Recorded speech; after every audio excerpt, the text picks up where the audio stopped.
Hello, my marketing and entrepreneur friends. Welcome back to another exciting episode of the Let's Talk Marketing podcast, where I, your host, Katya Allison, get to explore the latest trends, techniques, and strategies in the world of marketing.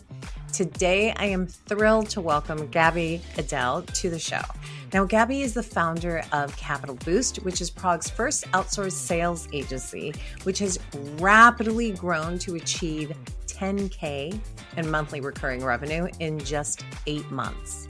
Now, with a background in software and AI sales, Gabi's unique blend of athletic discipline, I promise we get into that, and business expertise makes her a standout in this entrepreneurial world.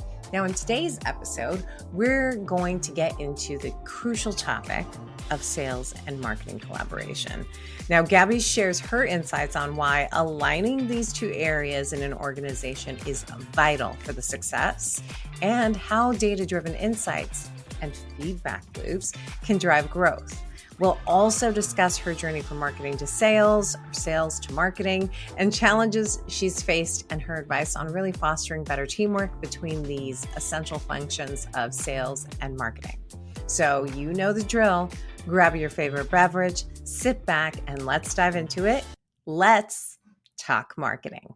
Gabi, welcome to the Let's Talk Marketing podcast. I'm really excited to have you on here, and we're going to talk a little bit sales and marketing collaboration today. So welcome and thank you. Thank you so much for having me here, Katya. I'm looking forward to our discussion. Same. So let's have the audience get to know you a little bit. I always have my standard questions. So let's start with, what was your first marketing role, or what you would classify as marketing role? Right. So my first marketing role was back in 2017, where actually I did an internship in Exeter. It's a wallet company, and I was working with PR and influencer marketing. It was actually my first job ever. So it was interesting to first just start into marketing. And throughout the time, it moved to VC. I was working in VC in marketing and a little bit at EY as well, with a little bit of sales in between. At the end, I chose to have my own business in sales, although marketing played a crucial role for me to be where I am now, because with all the knowledge I gathered through all the experiences, it was very, very beneficial. So let's talk about where you are at now. What are you currently doing? Right. So I'm a founder of Capital Boost, a first outsourced sales agency in Prague. And I help SaaS and tech founders to get into the market, to find clients through cold outreach, through leveraging different AI systems. And I work internationally. My clients are international. And I started this agency literally 7 months ago.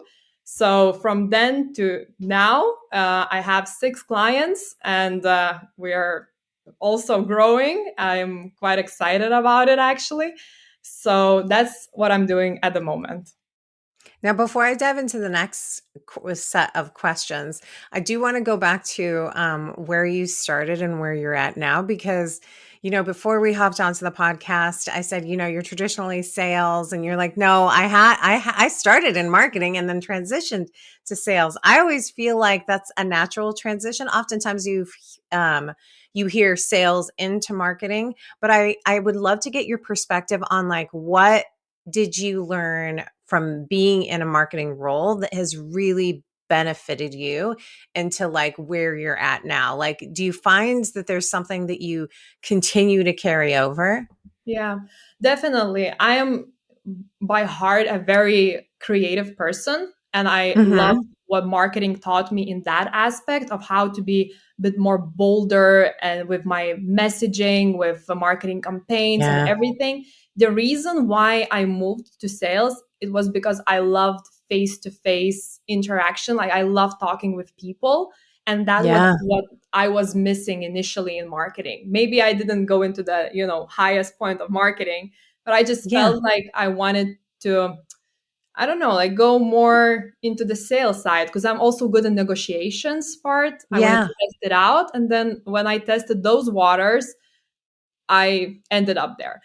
currently for my own agency, I'm doing marketing myself. Like Yeah. I'm still doing it. And like if I wouldn't know, of course, marketing moved so much in a Yes. over the years. Now it's all video, now it's all, data analytics. You like so much to talk about in that sense. But Yeah.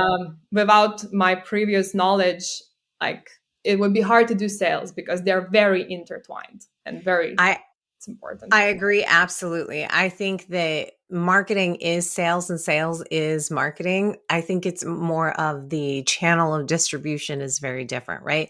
Yes. Marketing is even when you are focused on like account-based marketing, which is supposed to be incredibly focused on like a targeted audience, it is still kind of broad. There's nothing like the salesperson developing that relation, like truly developing that relationship that I think is like such a pivotal difference.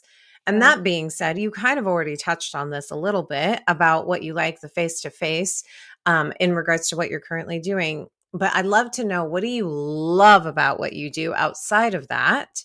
And conversely, what, if anything, could I pluck out of what you currently do to make it the perfect job? So Yeah. let's start with a positive. What do you love about what you do?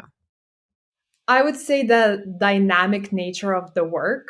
Like when you're a founder, you have to put so many different hats all the time. You need to be customer service, you need to be sales, you need to be marketing, you Yeah. need to be finance. And that's what I like. But on the other hand, it's also a challenge because I am Yes. more creative person, I'm more strategy person rather than analytics person. So Yeah. for me, sometimes the difficulty is like to go back and remember, like, okay, strategy and numbers are super important and you cannot lose Yes. them because otherwise the business will not go. So the dynamic I love. I love being a founder. I was in the corporate scene, I was in startup scene, and being my own boss and serving the clients of my own that I choose to work with is what I Yeah. love, really. So that's what I love. On the negative side, I a bit touched on that already. Um, and also like the stress that it comes sometimes. Like I don't want to say like Yeah. stress as a, but it's normal actually. So, you really want to deliver the best result for your client because they're paying for Yeah. it. So, and sometimes client thinks like that everything can be delivered super fast and they want, the result yesterday. And to deal with that stress part is quite a challenge, which I'm still learning. But Yeah. it is what it is. So I'm super I, happy. f- I feel like get on board. We're all on that same how to we handle stress situation, and everything is really very different, right? Like I think, and I've just met you, but I would assume that part of that is, and you actually kind of alluded to that, is like you're a high achiever, right? Like you want the absolute best outcomes for your customers, and settling is not something that is probably in your vocabulary.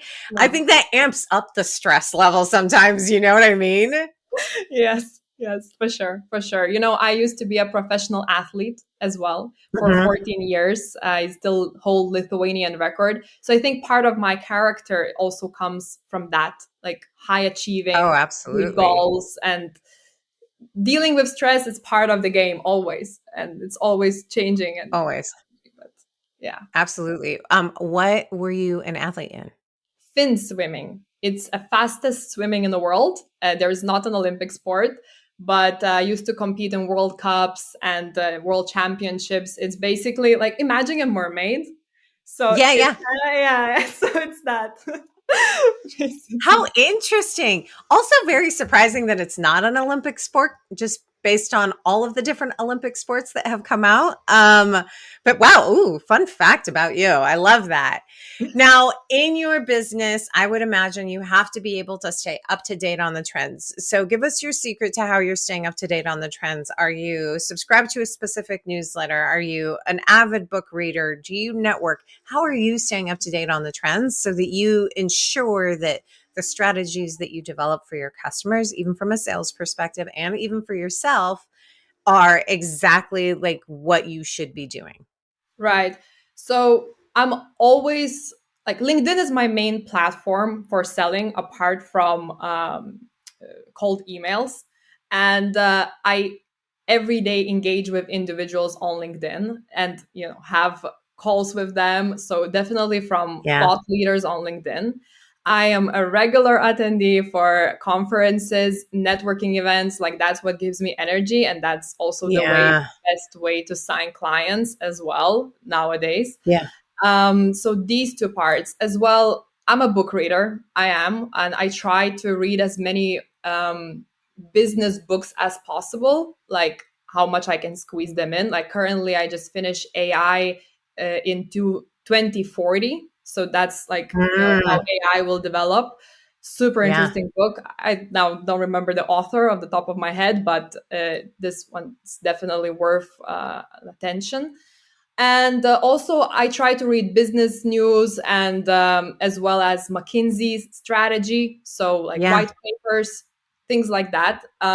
In terms of, like, if I need something like what's happening, what's new, what's hot, I just Yeah. Google most of the time. So, Yeah. There's nothing like Google at your fingertips. And I Google all the time too. I'm also an avid reader. But my podcast keeps me up to date on a lot of the trends as well too. I think the amazing part about having Google at your fingertips is you've got one question and it allows you to go down many rabbit holes. And before you know it, you're like, I don't know, researching the history of the French Revolution. It is, or maybe that's just me. Maybe that's just me. I'm probably I just feel you. I projecting. feel you. Yeah, right? You're like, how did I even get here? What was my like that could probably be its own show. What did I start? What was my initial question and where did I end up?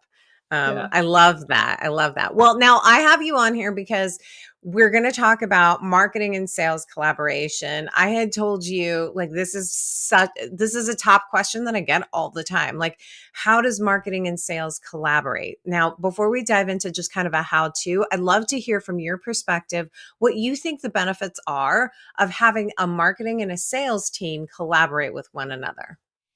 Well, that's super important, right? In any business, if it's corporate or if it's scale up or if it's startup. If those Yeah. two teams are not aligned, the communication goes sideways, the KPIs go sideways, and it's quite hard for the business as well. So it's super important to have marketing and sales aligned. And we will talk later about how, but Yeah.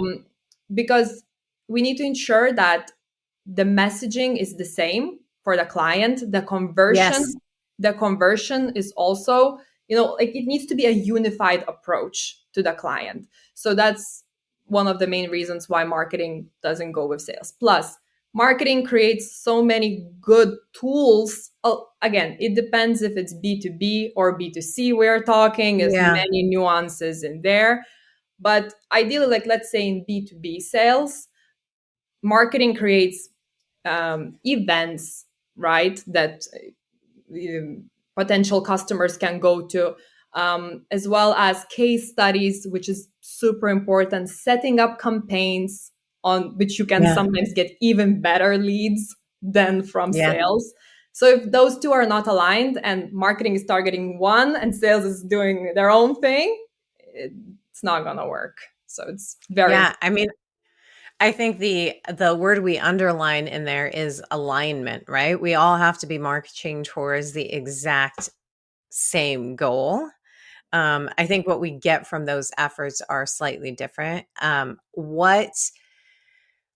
What do you think it takes to get them aligned and on the same page? And this may sound like a silly question because is it practically speaking, is it let's get you all in the same room? Is it we're all marching towards these orders? How do they connect? Like, what's that secret sauce of like getting them to collaborate? Yeah. So first of all is the stigma, right? Like, I feel like there is this two departments beefing up a little bit. Like, no, Yeah. we are more important. No, we are more important. And Yes. that's something we need to clear off. Like, and how to do it is, of course, communication. This Yeah. is super important. Another thing is understanding that we are working towards the same goal in the organization, right? Also having regular meetings where sales and marketing give feedback loops. Like, Yeah. what is going well? What are you working on? What is not going well? Are these leads good? Are these marketing campaigns generating more leads or more visibility? Like, having this alignment of Yeah. constant feedback loop is really crucial, as Yeah. well as, I would say, having aligned of what is the actual customer that we are targeting. Like, Yes. who is he or she? Who is that business? Like, really breaking down. Let's say we're talking B2B marketing or B2B sales, right? Yeah. Like, are we selling to or marketing to CFOs? What do they like? Which platforms are they? What challenges they're facing? What are their hobbies? And having this like I visualization of to who you are selling or to who you are marketing, it will help both teams to have crafted good messaging and good overall unified approach of how to get the customer, like their eyeballs basically, to that Yeah. product or service. So this, I would say.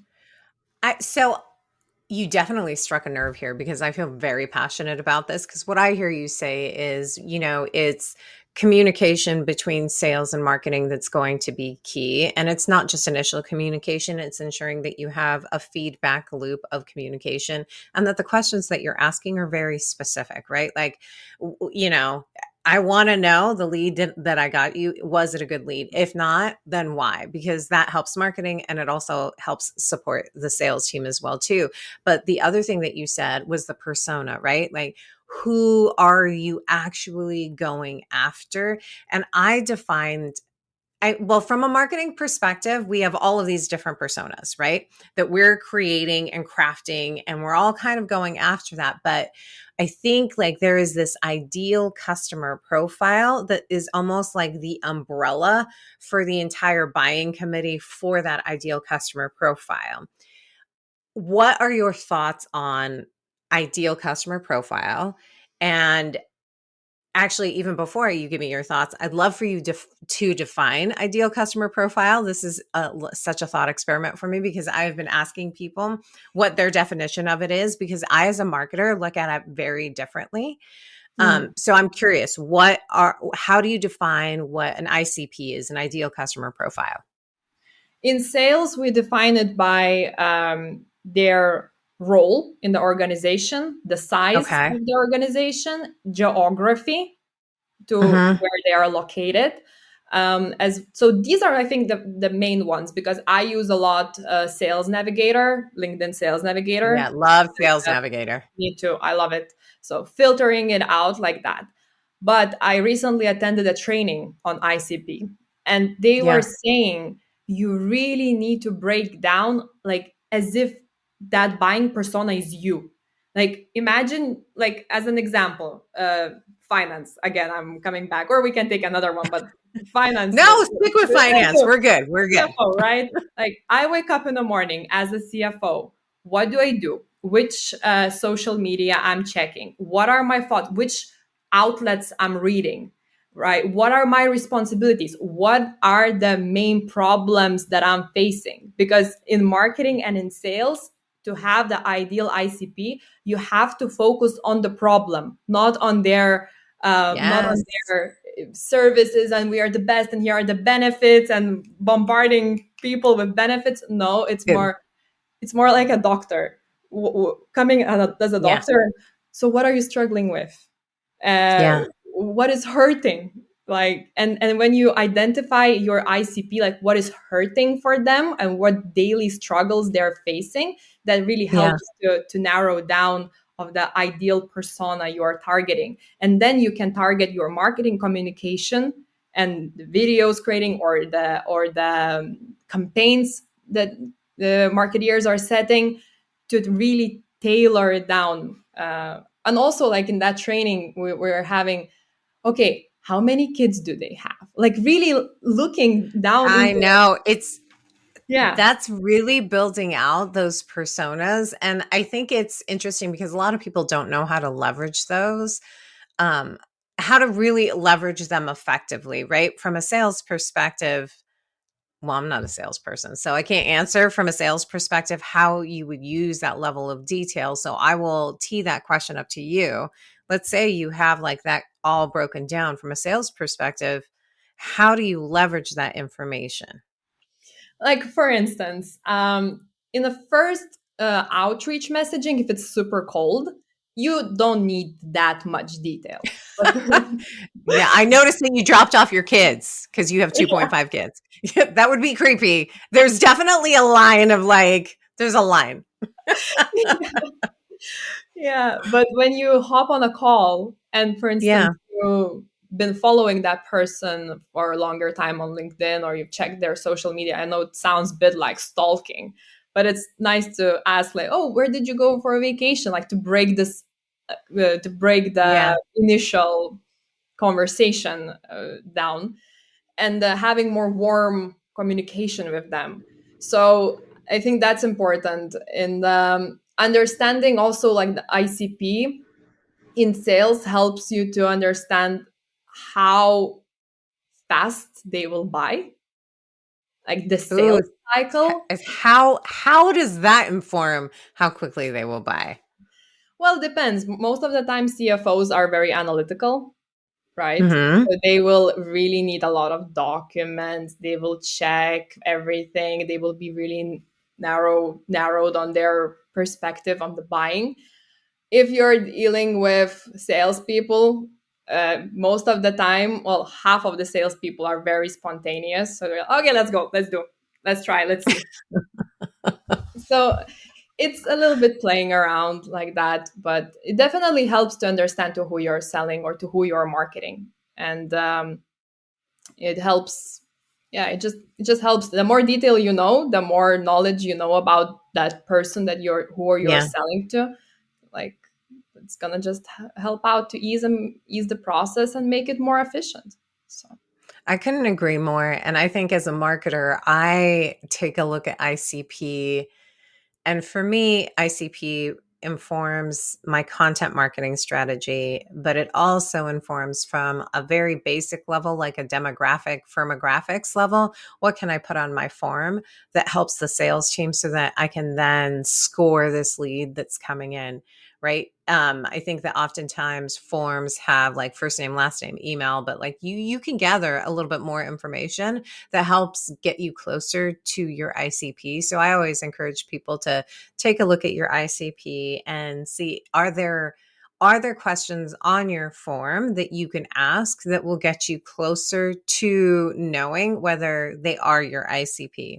And I don't literally mean like all of those questions are you looking to buy? Maybe there's a time where you do put that in there. Wouldn't that be fantastic if all sales were made based on a form? Then we'd all be e-commerce and we'd be, sales and marketing wouldn't be needed at that point. But that's how I leverage ICP from a marketing perspective. So it's really great to hear from a sales perspective how you can leverage that. Now, between sales and marketing and getting that ideal collaboration moment for them or just continuous moments, what do you think are some of the biggest challenges outside of like that initial beefing that you talked about at the beginning of like they're always beefing, but why are they beefing? What are like I the don't big know. challenges, right? What are the Yeah. challenges in collaborating with sales and marketing in your opinion? So firstly, I would say that it's different numbers and different KPIs. So let's say Mm, for sales, it's we need to hit quota every quarter, and yes. marketing is more what are the conversion rates and are the leads good? Like correct me if I'm wrong on that end. No, they absolutely are. I'm looking at my lead generation funnel. That's my world. Yeah, yeah, exactly. So the challenge is that when these teams are not aligned, and I said that in the beginning a little bit, I touched upon that, is that it's so hard then for the business to work together, because we must have continuous feedback loops, continuous cooperation, continuous understanding of what you are, what is marketing doing, what is sales doing, to be able to work together. And yeah, that's my point of view. And the challenges, there are a lot of challenges in every business, of course. Yeah, I think I It forgot. sounds like it's no, it sounds to me like some of the key challenges are measuring success in very different ways from a KPI perspective, which absolutely, you're right. I'm focused on lead gen. Not that I don't care if that lead turned into an opportunity. I definitely am, but I'm not in that sales meeting that says, hey, this is what I'm held to this particular pipeline from a sales perspective, because, typically they're based on a commission of some sort. I'm not based on commission. Thank God. That's also why I'm not in sales. So it sounds like KPIs are definitely, and how we measure success is one of the big challenges. I think like the other challenge that I heard you say was just kind of having different approaches to how you're trying to achieve that success as well too. And the thirdly is not having that feedback loop so that you're communicating what those approaches are. Do you have any kind of tips for in this feedback loop meeting? What kind of things should they be discussing? Because I think oftentimes we know we should be talking to one another, but what ends up happening is we run through and I've been part of so many of these meetings where marketing is just listing out all of the things that are doing and sales is listing out all the things that are doing, but that's not collaboration. I am just now it's like a grocery list. So what are some questions that people could ask so that those meetings truly turn into collaboration? Right. Important thing is challenging each team. Marketing should Mhm. challenge sales, and sales Yeah. should challenge marketing. And it needs to be healthy challenging. For Yes. instance, yeah, if marketing sets up a campaign on LinkedIn Yes. and they, broke it down, I've seen how this works. It's quite detailed, and Yeah. we're pouring money into it to pop it up, and we get some leads. We need to be marketing should be asking, is this the right leads that you're getting? How was the call? Do you think from these 15 leads that we provided you, with how many were you able to get in contact? Because sometimes they just fill out the form and they disappear. How, if you were able to get on that call, how did that call go? What do you think they didn't understand in initial Mm, communication? Did they get through the form easily, or it didn't work somehow and they bounced off? These kind of questions marketing should ask for sales. Another one would be mainly in the lead section. Another one would be if marketing is preparing some sales materials, are customers understanding in the messaging? Do they respond? Do they have yeah. more questions or no? like like really trying to understand, and again, sales and marketing goes around the customer. So both teams should be thinking, is the customer satisfied with what they are getting? Do they have a clear understanding of what we are offering here? On the other side, sales should be asking marketing, how much did we spend on this campaign? How Yeah. long time it took you to prepare that? What were the numericals on that end, right? Like how many people saw, how many eyeballs we were able to get, how Yeah. many actually converted. Okay, and then challenging them like, okay, maybe this image or this video is not that good, but then marketing should be like, why? And having like this healthy communication, Yeah. healthy brainstorming together, because at the end of the day, we want customers. We want paying customers, and both teams are working towards that goal. So healthy challenging, and that will not happen if sales doesn't understand what marketing is doing, and if Yeah. marketing doesn't understand how sales closing is going or how the initial call is going. They should be like interested, truly interested of how it's going for them, and in any case help out in the process to make it easier.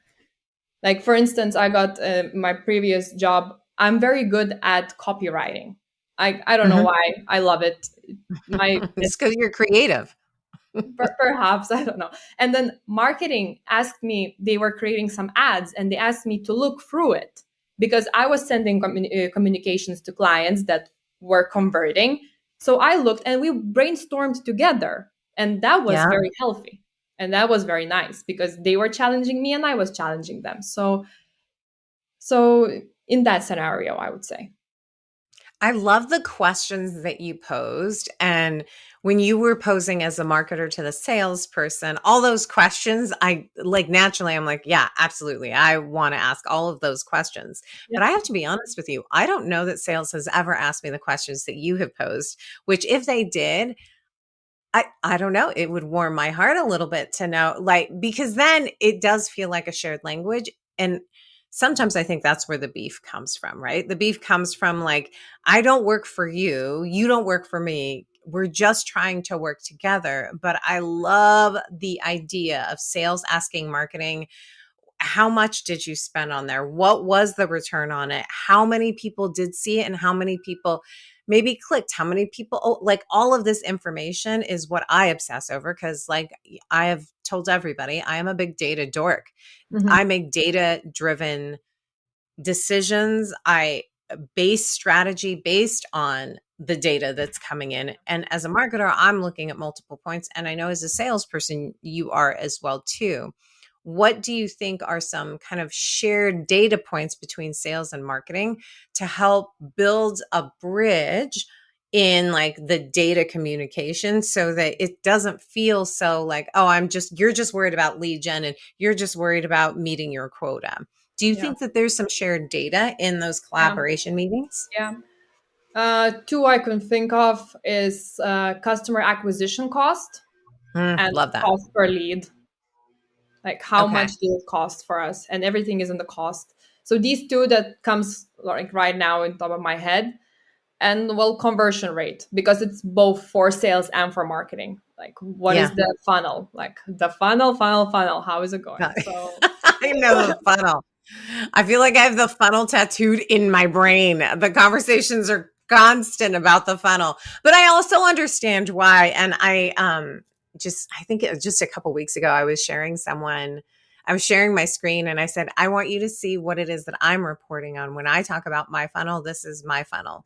So I look at like leads coming in from the different sources. Cause for me, again, the data, that's going to help me understand what what channel is working for me. Do we need to double down on events? Is it virtual? Is it the website, right?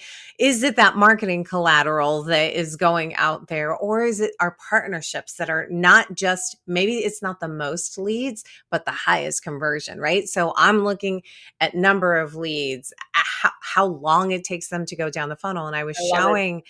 I was showing them this and I said, that's my part. That's what I obsess over. I said, but for me, the bridge is also when they leave me, what happens? Like how many of those leads that I'm giving actually turn into like dollars?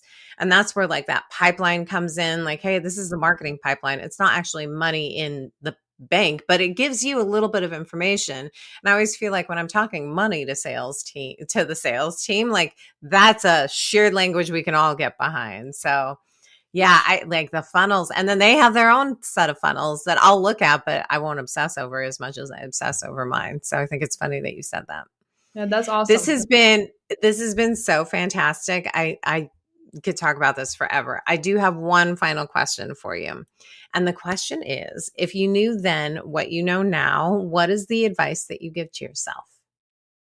You just talked about data driven insights, and that's Yes. something I would definitely incorporate incorporate previously. So data driven insights would be another one, would be bolder. Oh, I Try like that. bolder things, more, even more creativity and more uniqueness, because that's what separates the good product and the good marketing and good sales. Like you need to be your unique self. And I was afraid to be, and now I'm Yeah, getting and learning and constantly learning to be more unique, more personal, and just so definitely that. And the I data love that. for sure as I love well. that. Don't be afraid to be bold and don't be afraid of data. It can be your friend.